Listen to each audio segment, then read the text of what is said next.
Well, folks, welcome to one more edition of Politics and Random. Egberto Willis, your host. Thank you so kindly for being here with us today. We are going to have a great program for you, as usual. Anyway, welcome aboard Michael Rodney, AVQ, Bridge MCP, Paul Fleming, checking in from ATL. Great to see all you guys out there. We're going to have a great show for you today. Vamos a tener un buen programa por todos esta mañana, esta tarde, mejor dicho. This afternoon, we're going to have a great program, folks. Anyhow, let's see. You know, Michael Rudnin always starts us with a good daily phrase. So, Trump provoked deadly Capitol riot. Senate GOP leader Mitch McConnell says impeachment is imminent. No. Impeachment already occurred. The mob was fed lies. They were provoked by the president and other powerful people, McConnell said on the Senate floor. Actually, what's going to happen is conviction, we hope, is imminent. Michael Rudnin then says, poll, Republican support for convicting Trump in Senate growing. I wonder if McConnell and the Republicans will do what's right. If they'll just run out the clock, less than 24 hours remain until Biden is sworn in. Carmen Alagahu, welcome aboard also from ATL. Nanette Bird Smith, welcome aboard. And let's see, Egberto, conviction removal. Yes, that's what we want. That's what we want. Nanette, welcome aboard. Anyhow, we're going to have a great show for you today. What is it going to be? Let's get that up to the screen. The screen today. Paulette Stansel, under lockdown, but I'm safe. You must be in D.C., Paulette. Is that where you're at? Where are you and why are you locked down? Anyhow, let's get busy. Jere Locke, director of Texas. You know what? I'm getting the coughs. I'm getting too excited. Anyhow, we have on Tuesdays, we have two programs, okay? At KPFT 90.1 FM, Egberto Willis is on right now as well. We actually have on air, 90.1 FM Houston. We have a local person that found out about a bill here in Texas that is really working on voter suppression. We'll play that one tomorrow here on our local on our network program, but on the Pacifica Network and KPFT 90.1, we have the program. If you take a look at our screen, you'll see that we have two different sets of programs going on right now as we speak at 3 o'clock. So KPFT is playing a different program than we are today. Anyhow, going back into play. Jere Locke, director of Texas Drought Project, contrasts the Green New Deal with Biden's plan and more. Yes, D.C. in the house. Thank you very much, Paulette. Love D.C. too. Baby out there. Anyhow, environmentalist Jere Locke contrasts the Green New Deal with Biden's environmental policy. Mitch throws Cruz overboard along with Trump under the bus. And it's about time, don't you think? Anyhow, let's go ahead and get started. Let's see what McConnell did today. Let's see what El Señor McConnell did today. Won't you know, Mitch McConnell has thrown not only Donald Trump, but Ted Cruz and Josh Hawley under the bus. If you take a look and you listen to exactly what he had to say, it is pretty deep, especially with a Ted Cruz presiding over the Senate at this point in time. Check this out and then we'll take it on the other side. The mob was fed lies. They were provoked by the president and other powerful people. And they tried to use fear and violence to stop a specific proceeding of the first branch of the federal government, which they did not like. But we pressed on. We stood together and said an angry mob would not get veto power over the rule of law in our nation, not even for one night. Now, what must Lindsey Graham, who doesn't want impeachment, be thinking right now? Who doesn't want to have impeachment come over to the Senate? What must he be thinking? What must Ted Cruz be thinking? Well, don't think that Mr. McConnell somehow now developed some sort of a conscience. That's not what really happened. What really happened is we had a seditious, unpatriotic insurrection. and they are starting to lose corporate dollars. He wants to show that the Republican Party is still sane, that the Republican Party is still relevant, that the Republican Party is going to leave its cultish adoration of a president and a cultish adoration from some of its really out of this world senators like Hawley and Cruz, and of course, Lindsey Graham. Don't think this means anything, but what it shows is that McConnell will throw whoever he has to throw under the bus to save what he believes the Republican Party still is. Unfortunately for Mitch McConnell, I think the Republican Party that he wants to continue to lead is long gone. You take a look at Donald Trump's polls, even though the Republican Party represents 25%, so it's just a little bit of people, but the Republican Party is still Donald Trump's party. McConnell, you're going to have to work much harder to get it back. He's going to have to work much harder to get it back. But I have a little message for my good friend here, J.A. Gonzalez, J.A. Gonzalez. Guess what? We need a Hispanic Stacey Abrams here in Texas. We sure do. But in the interim, all of those who can actually address the Latino community or whatever, they need to do it. And yours truly will be working with the HPJC and Univision to work on reach out in the Latino communities. You should see. I think I am going to be interviewed sometime later on in the month with Univision and different options that we have to address the Latino community of all factions, meaning not only the Mexican Latino community, but the Latino communities from Cuba, Guatemala, Costa Rica, Panama, and all these other places. So we'll be talking a whole lot about that with Univision in the very near term, under the auspices of the Houston Peace and Justice Center, which I'm a part of as well. So yeah, we're going to be making some strides here to bring in the Latinos, hermano mío. Anyway, continuing. Chuck Todd did something great today. Every time Chuck Todd does anything really, really good or really, really bad, we have to kind of feature him because he's one of the mainstays on standard TV right now. So what he did is he called out a Republican congressman.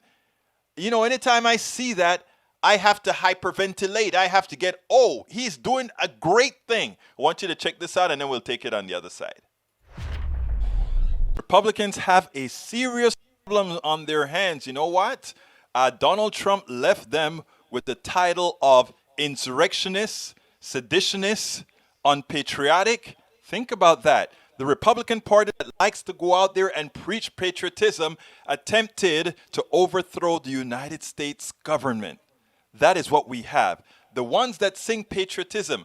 And we understand what the Republican politicians are going to go out there and do. They're going to try to start saying the false equivalence. We have the crazies on the left and we have the crazies on the right. Well, a lot of times they get away with it. A lot of the hosts usually let them get away with it. And I was kind of happy with Chuck Todd today. I want you to listen to this, and then let's take it on the other side.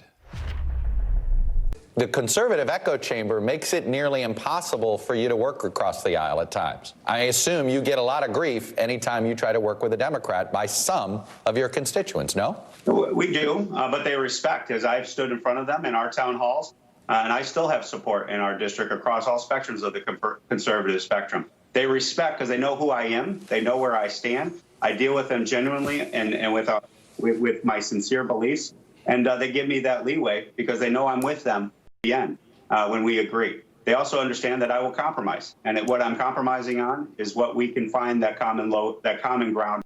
80%. Democrats are facing this same fight. Don't lose sight of this. I've talked to my Democratic colleagues at length. They are having this battle with their hard left. Extremism is what is at the root of this problem that is adding to this gridlock in Washington, and the fact that we can't get anything done because people sincerely don't want to come together and stand up to their extremes on both sides of the aisle. I hear that, but whenever you hear both sides, people get triggered by this, by just that phrase, both sides. And I kind of understand why at times, because it's sort of like, okay, those on the left will argue, wait a minute, This guy over here, Trump's just triggering left and right. I mean, you look at that 1776 garbage he put out yesterday. These aren't the attempts to bring America together. That was a missed opportunity. I just got asked by some of our local press on that. The missed opportunity of the Trump administration was that opportunity when we had economic records and before COVID-19, opportunity to bring the country together. And I recognize that. That's why I hope President Biden seizes on an opportunity when COVID-19 becomes history, bring the country together. But you're absolutely right. When we have the opportunity to heal the nation, we should use it and bring people together. And the rhetoric on the left, though, can be very divisive at the same time. And you and I shared the story that I experienced with a dead rat, with a brick, with 2 deaths of my children from the left that was left on my front step this last election cycle. It is on both sides of the aisle, Chuck, and it's not acceptable. And we both can agree that's not acceptable behavior in America. There's no doubt that there was only one side that tried to overthrow the Capitol. But I think that's where people get very, hey, let's not share the blame immediately here. This got out of hand on the right. Totally, absolutely correct on that. There was only one side that tried to overthrow the Capitol. That is true. But look, they like to say hard left. There is no hard left in our Senate. There is no hard left in our Congress. Alexandria Ocasio-Cortez, Ilhan Omar, they are not hard left. Rashida Tlaib, they're not hard left. The policies they support would have been mainstream in the 70s. And you know what we've done. You know how far we've fallen behind because we don't have types of policies, which would have gone through had there not been a Ronald Reagan. So let's be clear here. There is no far left in Congress. There is no far left in the Senate. There's no far left that we've ever run for anything.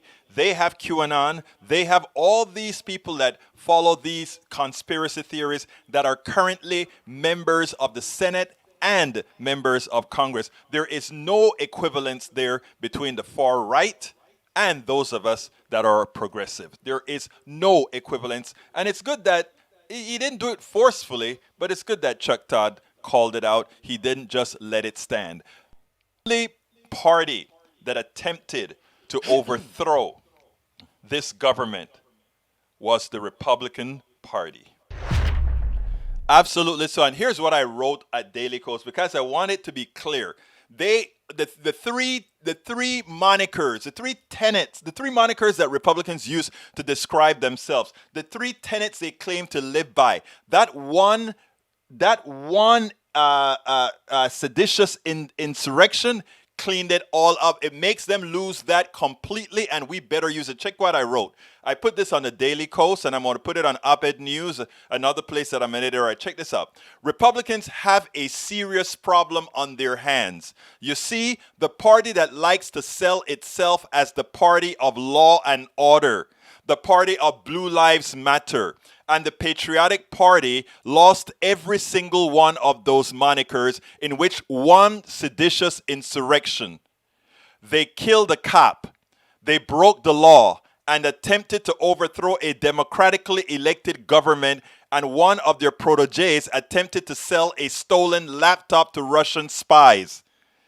Everything that they claim, and when I talk about projection, a party that likes to project itself onto others, everything that they project onto others are the things that they do. Spying and throwing stuff, giving Pelosi's laptop to the Russians. Think about this. We are one country. Whether Democrat or Republican, we are one. We are like a family.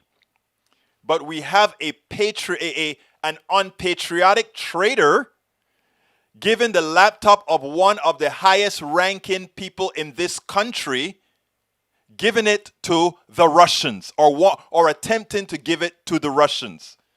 We have the Law and Order Party kill a police officer with a fire extinguisher. We have them attack police officers, dragging them and beating them with an American flag. These are the patriotic people now. And the people that claim to be Blue Lives Matter. Law and order. Every tenet that they stood for or claim that they stood for. Think about it.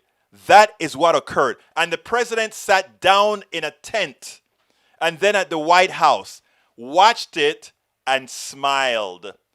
The people were going crazy. President, we can't have that image out there. His daughter came in. Hey, dad, we can't have that image. Call them off. And then he goes out there and then he says, he lies to them again. I won the election. The man lost the election by more than 7 million votes. It's an aberration of the Constitution that the Electoral College could come down to a few votes in a few states. It's not democratic in any facet whatsoever. But what can I say? They still want to fight like hell for losing. Don't fight a losing battle. Figure out what people want. Figure out what people need. It is imperative that we not allow Republicans to draw false equivalencies between their seditious insurrection and anything done on the left. We must pin them continuously and correctly as unpatriotic, undemocratic people who attempted to overthrow the U.S. government. This must be done through the election of 2022 and 2024. We must lay into the American people, including the 74 million people who voted for Donald Trump, who voted for these seditious people, meaning Ted Cruz, meaning Josh Heyman. We must make them know these people don't care about democracy. These people don't care about killing cops. These people don't care about breaking the law. These people don't care about destroying property for a loss, on a lie. They like to equate it with Black Lives Matter. There's no comparison. Black Lives Matter are attempting to get some honor, to live, to not have a police state that uses their bodies as targets. Think about that. It's no comparison. These guys were willing to destroy the American government on a lie that most of them knew was a lie that Mitch McConnell goes, finally, Mitch McConnell says a lie. He finally admits that what the Republicans were doing, those insurgents in the Senate, in the House that attempted to take the election away from Biden, he finally admits it's a lie. And you know what got him to admit it was a lie? Do you really think he admitted it was a lie because, McConnell saw the light? It wasn't that McConnell saw the light. I'm going to show you what McConnell saw. And I think Bridge MCP alluded to it already. I'm going to show you what McConnell saw. This is what McConnell saw. And I'm going to put it on the screen for you. And Bridge MCP, this should touch you as well, my dear lady. Corporate donors flee Republican Party following Capitol Hill riot, and it's only the beginning. And it wasn't a riot. It was an unpatriotic, seditious insurrection. Let's get it correct. Unpatriotic. Everybody listening to me, have this on the tip of your tongue. Unpatriotic, seditious insurrection. Let's repeat. Unpatriotic, sedition, insurrection. Okay? We must name it what it is. These people that are not patriotic, these people that want power at all cost, whether they'll win or lose, we must have it. We must have it. And by the way, Bridge, on 1776, I didn't see your message yet, but I'll check it out. But I know what you're talking about. So let's be clear, people. These people were violent. These people didn't care about human life. And these people just wanted power. And they went in there, and several of them on the video says, Cruz and Hawley wants us to do this.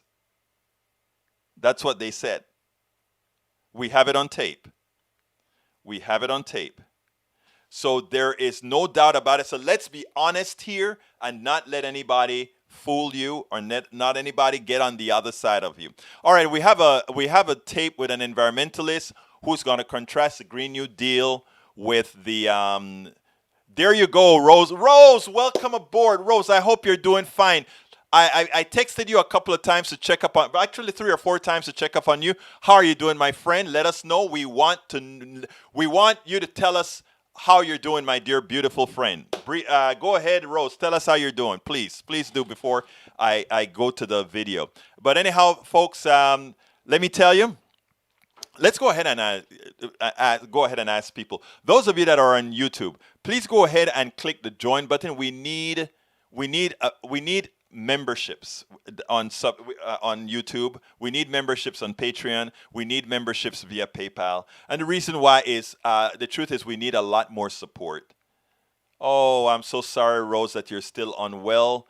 I know this stuff can be very tough, my dear. I know it can be very tough. My cousin had it, and that was the same case as well. Please, folks, go to click the join button at YouTube, and please become a member. Join our membership, as Bridge MCP calls it. Join the PDR posse. We really, really need you.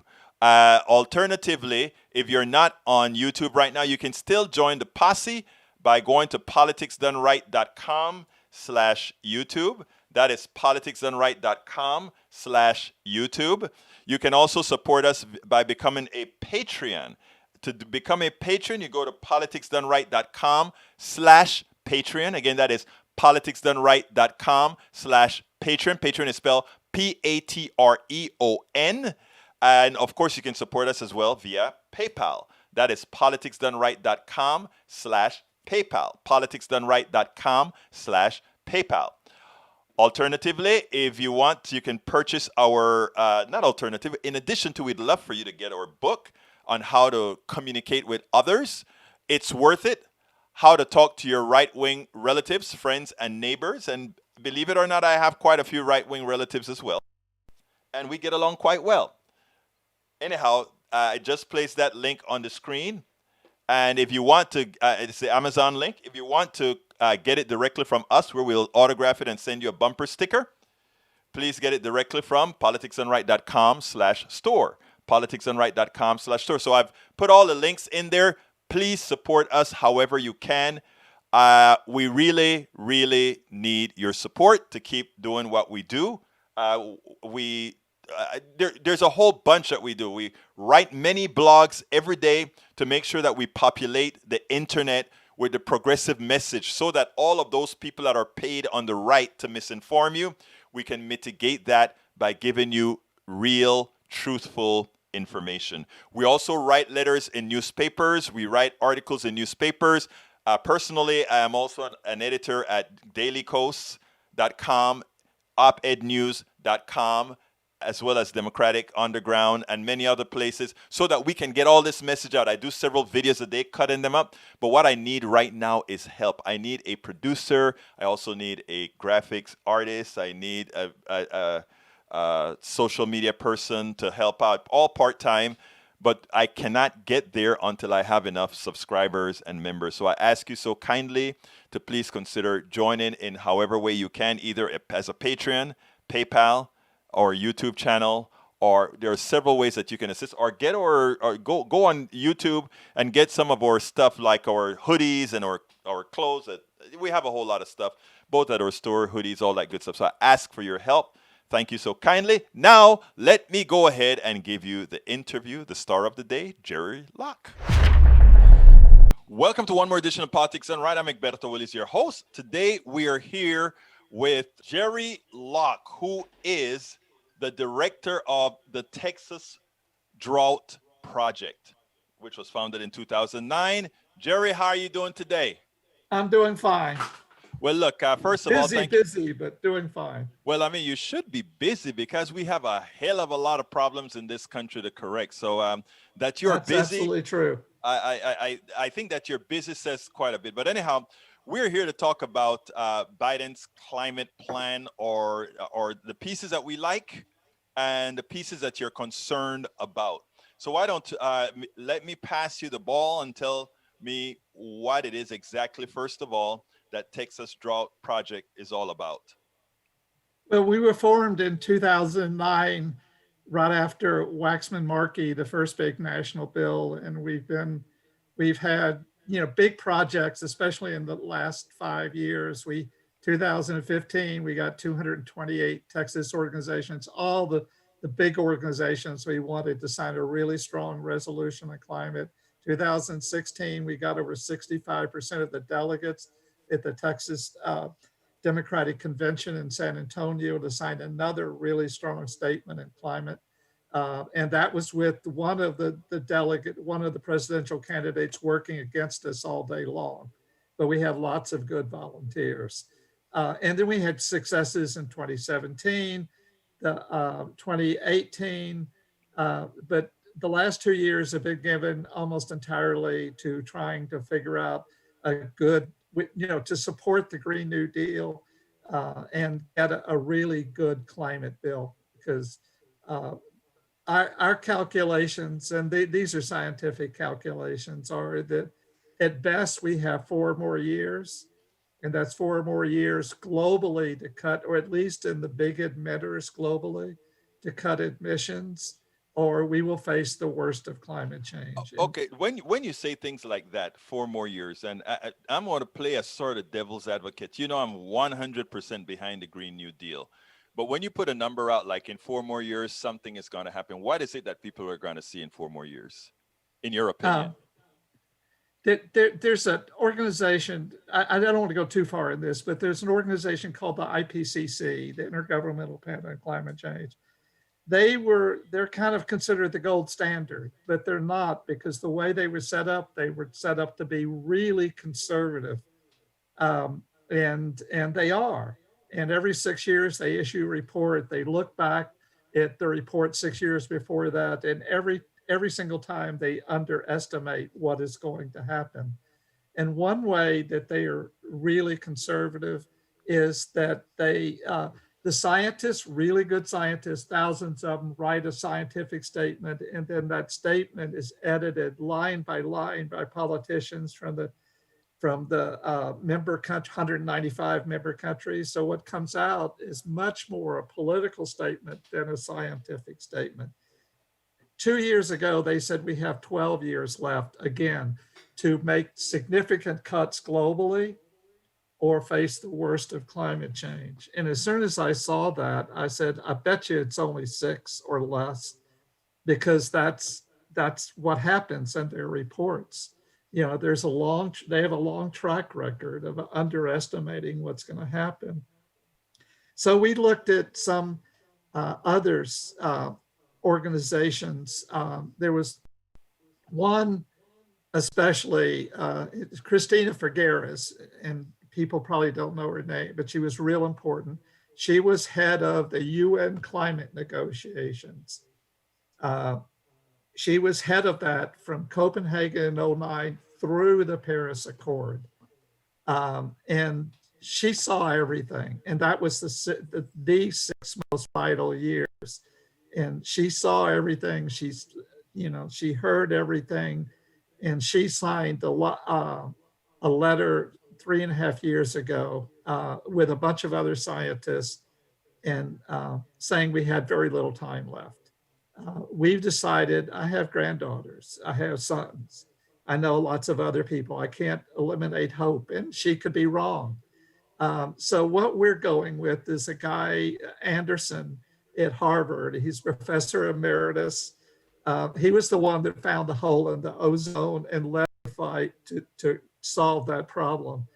A year ago, he said we have 5 years, so that leaves 4 years left.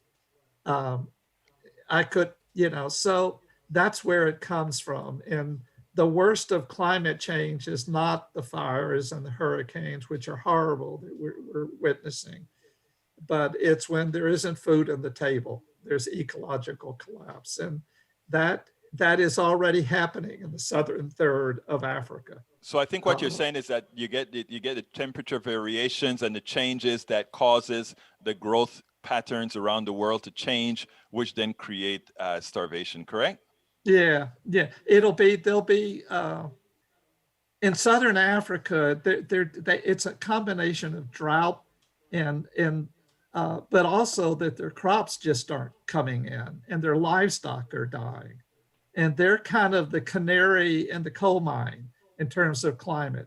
They're leading, and that was always, everyone always knew that Africa would lead, and Africa is leading in terms of the impacts. Yeah, well, right it's now. actually the real biggest continent in the planet, even though the maps don't quite show that. But let's go ahead and talk about I want to localize it to Texas, and then we'll expand it to what Biden is doing. Sure. What are you doing here in Texas with regards, or what's going on in Texas right now with regards to drought and climate change? Well, there's drought here and there. It isn't like the drought that hit us in 2010 and 2011. But it's significant. If you talk to farmers out in West Texas, it's really significant. And it's growing a little bit. That isn't so much the problem. The problem is that what's ahead in the near future if we don't do something. And right now, you can't be kind of Texas solutions or Austin solutions. Right. Or Houston solutions. It has to be a national bill. The problem is just too big for it to be done piecemeal. It has to be done with a national bill.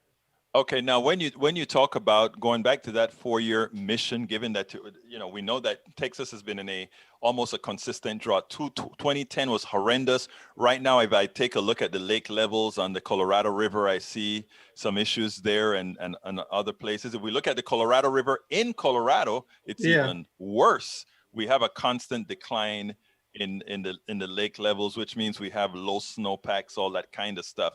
4 years, are you saying that all these particular issues will get worse, correct? Well, no, I'm not saying that. I'm saying that in 4 years, it will be too late. And regardless of what we do, it won't work. Well, there's geoengineering that could solve the problem, but it also could create a bigger problem than what we're witnessing. No, I'm not saying that it will be that all the effects will be apparent in 4 years. I'm just saying we'll reach a point, what the scientists are saying, that it'll just be too late and we won't be able to do much about it without resorting to geoengineering and everything that I've read, that there's a possibility that could have the side effects as bad as climate change. And so we want to do it kind of the more traditional way. There's already too many emissions in the atmosphere already. So we're going to have to do two things at the same time. We're going to have to lower our emissions with things like renewables and other things. We're going to have to figure out a way to take emissions out of the air. So it's new emissions. We need to stop new emissions and then take emissions out of the air. And you can do, Biden's plan actually has some of that. Farmers, they can grow different crops and they won't till in the same way.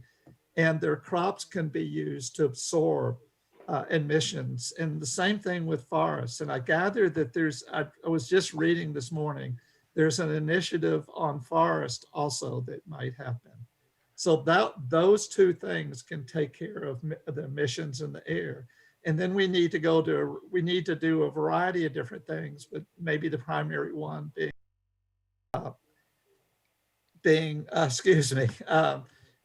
the primary one is renewables, and just kind of put them out as much as we can and fast as we can put them out.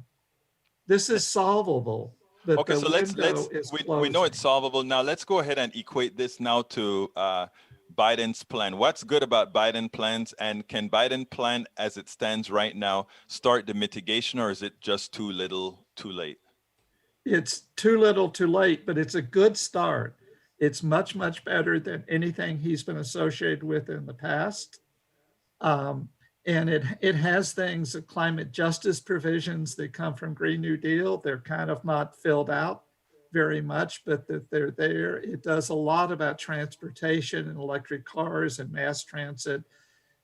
It does a lot of things about a lot of things, but it's still too late. It doesn't do anything about fracking, except on federal I tell you lands. what, I think for the audience, what we probably should do here is so that the audience sees that the work that you're doing is pretty damn complete.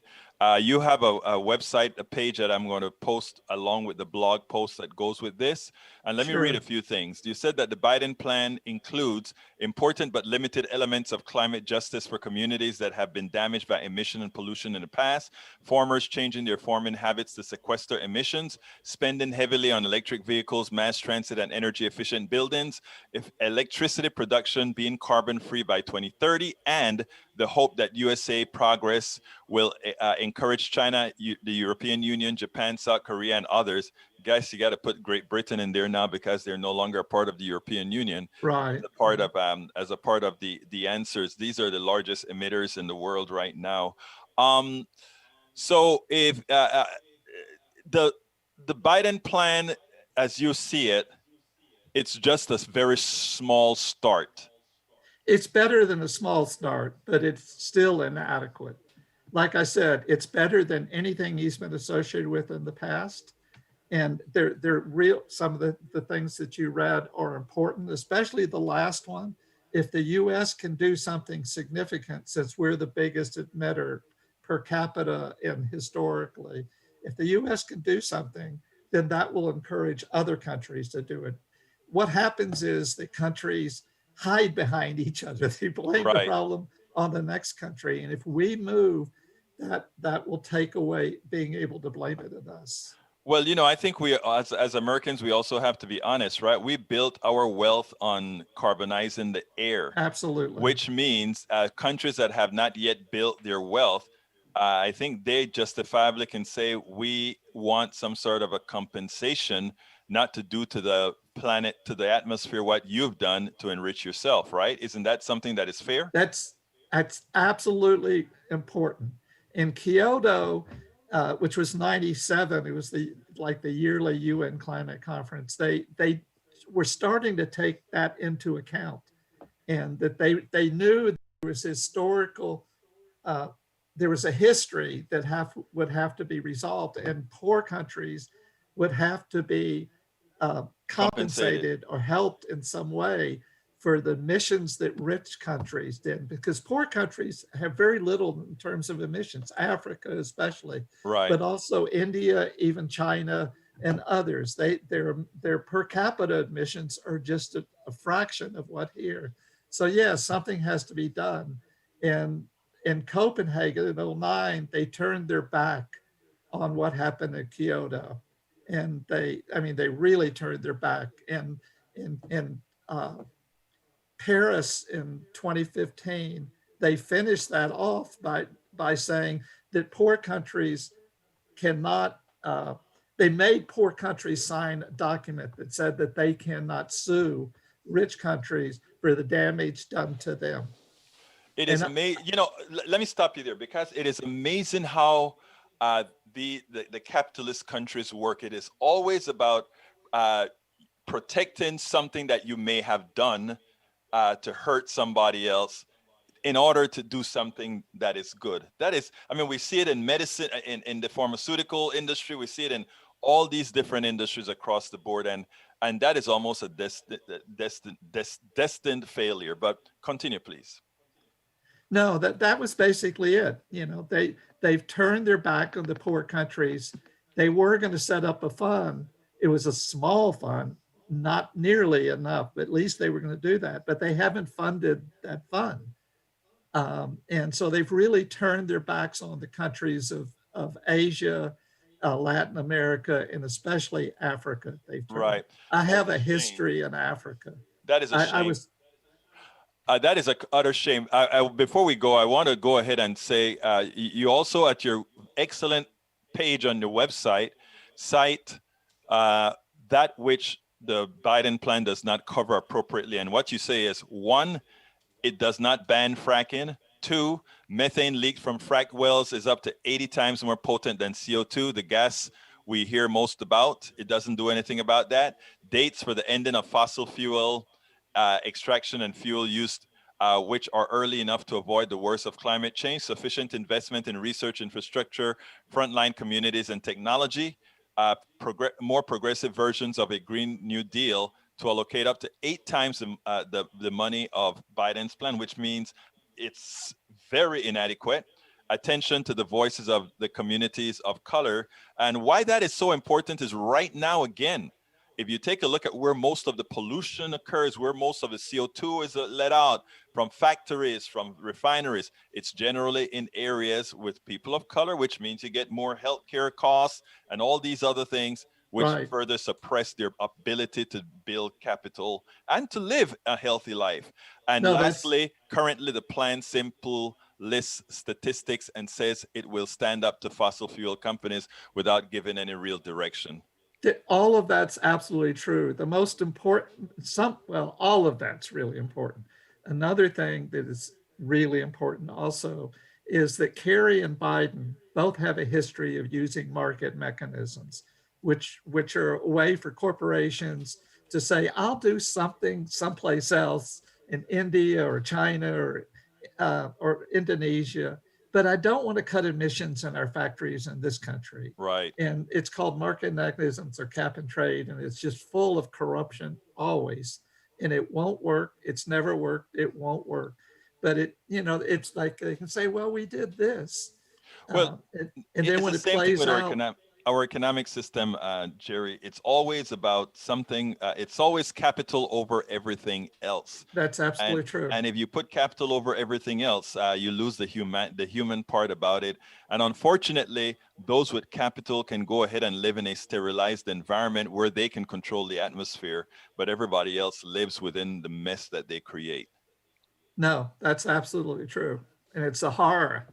I started to say that I have a history in Africa from being in Peace Corps, but I also have joined groups in Africa over the years. And so I'm not active in that sense, but I really track what's going on there Right. because like it's the canary in the coal mine and it's Let, let, already let, happening. I think it's great that you have this project. It's called Texas Drought Project, of course. But one of the contentions that I have is we tend, as those that are progressive, tend to lean hard on the politicians. We lean hard on Biden. We lean hard on these things. Um, don't you think we need to start doing more in the community proper so that we can build a bigger base of people who understand this stuff and really pressure the politician? Do you think maybe that we need to put a bit more effort there? And that's a question I can't quite answer. You should know that better than I can. No, we're trying to do that in our modest way. We're doing lots of outreach to people of color. Uh, it's too, it's late in the day, but we've been trying for a number of years to do that. And it's important. There has to be a larger coalition than white environmentalists and much larger than that. And the question is, you say you're reaching out to the people of color. That's important. But also, let me tell you something that bothers me many times within our body politic. There is a mass of people. Let's look at the people who think the green. Before I came on air with you, I went and read AOC's Green New Deal resolution. I read the entire resolution. And the reason I wanted to read it is I wanted to see what it is that all those Trump supporters were really upset about and the things that they said about it. And actually, for his base, the Green New Deal is a hell of a deal for them. And that they don't know that. And again, that to me, that is a big mass of people that we should also target. In other words, we don't only have to target the progressive coalition, but I think we have to find a way to target them too. My question to you is, how can we do that? What you're doing here is great, coming on to a program that has reached not only in a progressive sphere, but in a conservative sphere. But don't you think we have to kind of get into more of that sphere as well? Yeah, I think we need to reach out into all communities. I mean, there are three other people that I'm working now, and we're trying that. In terms of we're making inroads in labor, or labor is just moving, which is, I mean, it's a split labor. Some people support climate action, others don't so much. But you had Texas AFL-CIO that passed a year and a half ago at their summer conference, passed a pretty good bill, a resolution. You have SEIU that's working with us. You have National Nurses United that's working with us, and you have Ryan Pollock, who's with the IBEW, the electricians, has done incredible work and stuff. And then you doing that, you get into way out of kind of middle class environmentalists. You get into working people through the unions, and we're trying, but well, let me. The fact there are that only 4 of us. But Jere, the fact that you're here and that you're putting this out, that is important. I'm throwing that clarion call out, not for you and your organization, but for other people who are going to be listening to the program. Yeah. That we all have to do more. All of us. You are doing a lot.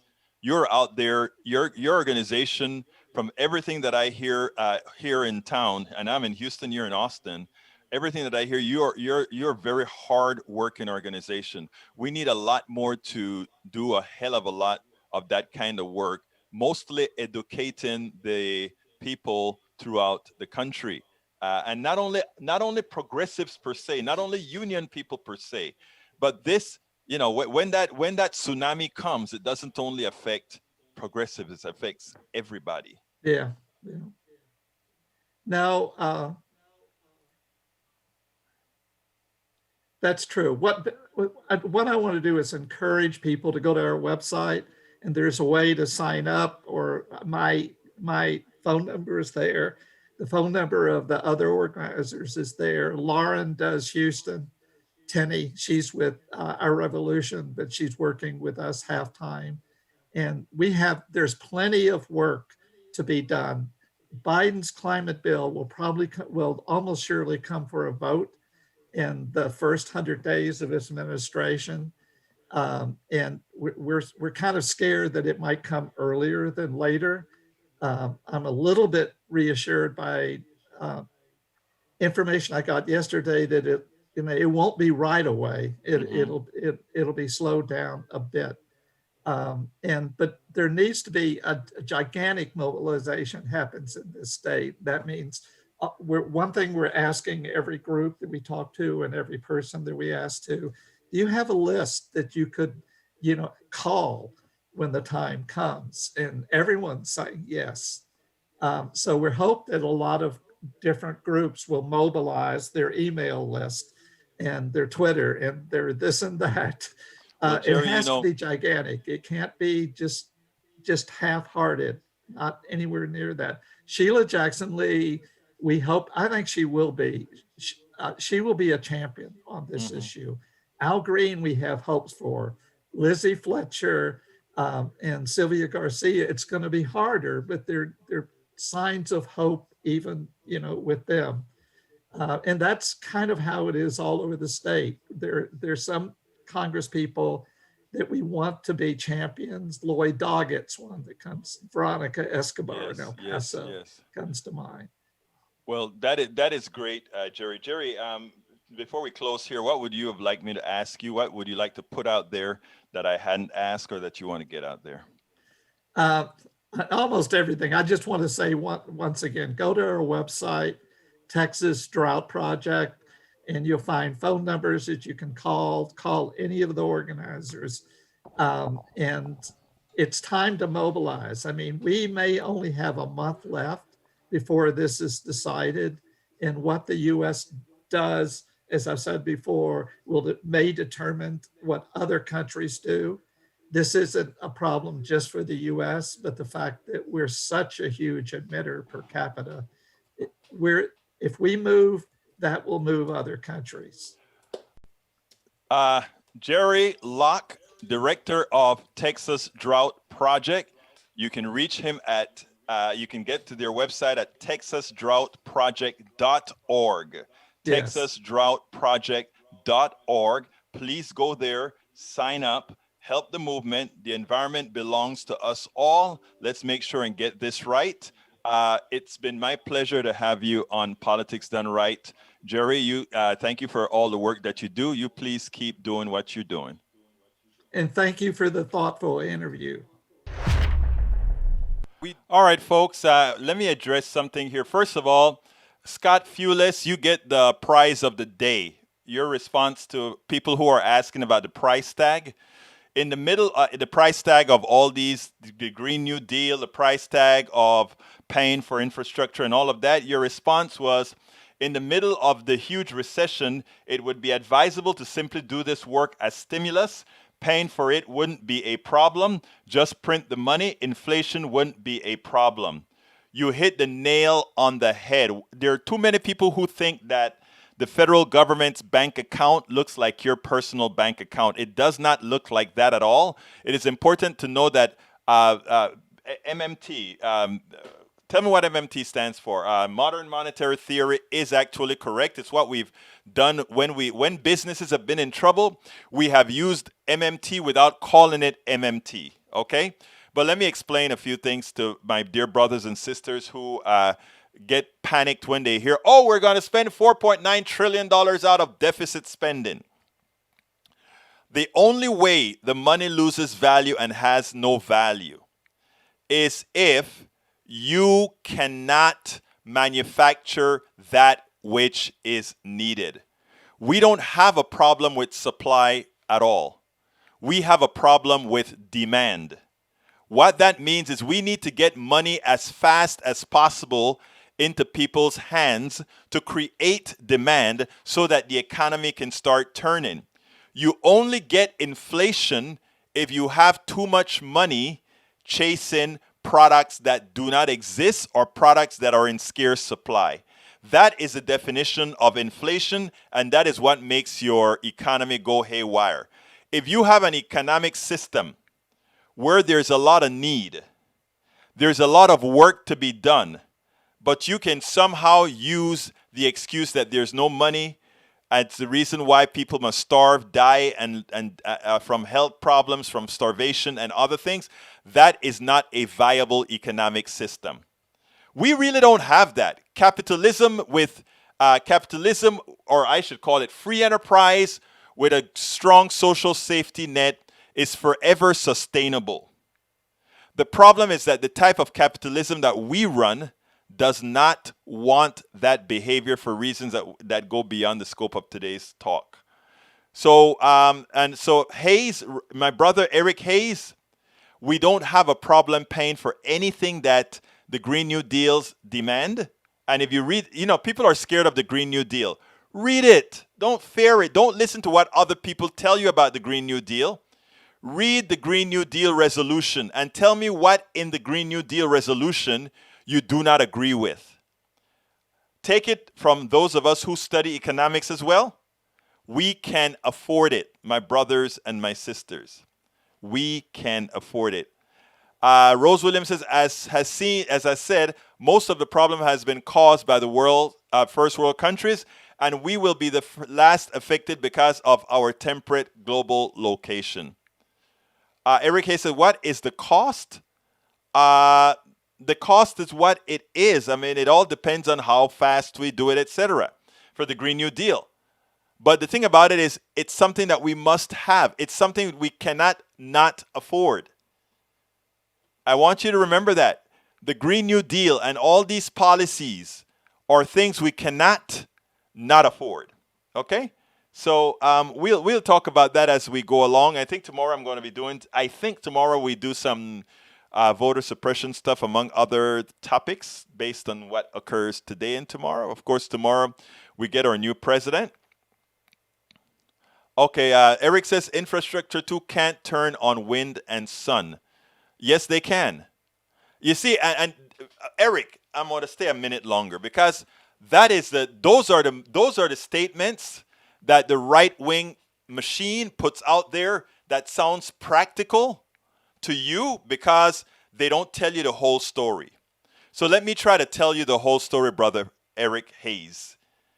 Yes, it is possible to run entirely off of solar energy and wind power. There is enough wind and solar in this world to actually run electricity 24/7. You want to know how it's done? It's called back-in store. It's called storage technology. It is the same thing that gas, when you get a gallon of gas, you know what a gallon of gas is? A gallon of gas is solar energy that has been stored for a very long time in the form of fossilized, carbonized, fossils, etc. The difference is that runs out in a short amount of time. However, for those who follow history, who doesn't think the Earth began, however, 6,000 years ago or whatever, we understand that at one point in time, this Earth was a lot hotter. It has a lot more green. All those materials died and turned into oil. And the cycle would go over again. The difference now is that we have, natural gas has the same problems that oil has, just with a lot less soot, okay? If you take a look at the breakdown, the chemical breakdown of gas, it's the same. What we want is renewable energy. Renewable energy means as long as the sun will last, our planet can last. That's what it is. As long as our sun lasts, our planet can last. And what that means is we can harness all that energy. It is there. Don't believe the lies of the right. They are working for industries whose interest is to ensure that it doesn't happen. Making batteries can be done in a non-polluting manner. Again, Hayes, we cannot, brother, I know where you get your news from. We can make batteries in a non-polluting manner, much less polluting than throwing carbon in the air, throwing methane in the air, etc., etc., etc. But I got to go. Love you all. Thank you so kindly for being here. For those of you who just got a cups, Bridge MCP and Michael Rudnin, appreciate it. Other people, please go to our store. I'm going to put that in there one more time to try to see if we can entice a few more people to go to our store, and also to go to our PayPal, and also to go to our Patreon. And please, if you're on YouTube, please consider joining. We do need your support. There you go for PayPal. And here we are going to go for Patreon. And then I'll be out of here. I got to get out of here because I have another interview to bring you guys either tomorrow. I'll bring this one to either tomorrow or the day after. It's a 16-hour day, brothers and sisters. Here we go. And there's another one. Politics and Right. YouTube. Please consider becoming members of one of what we have to offer. My name is Egberto Willies. I thank you so kindly for being here. I know you can be anywhere else, but you're here with us. We're together. We're moving the world forward. My name is Egberto Willies. This is Politics and Right. And you know how I end this, baby. I am what? Out! We spend a lot of time deconstructing the news, trying to parse it into a form that everybody can understand. We try to find those little nitpicks where it flies above the fray, etc. If you really like these videos that we do, I want to ask a big favor. Please go ahead, number one, subscribe to our channel, and number two, please join if you can. Thank you so kindly for watching. Keep watching. Please remember to share. We must populate the entire internet with our progressive message, a message that we know is what most Americans say that they want. So help us, please join.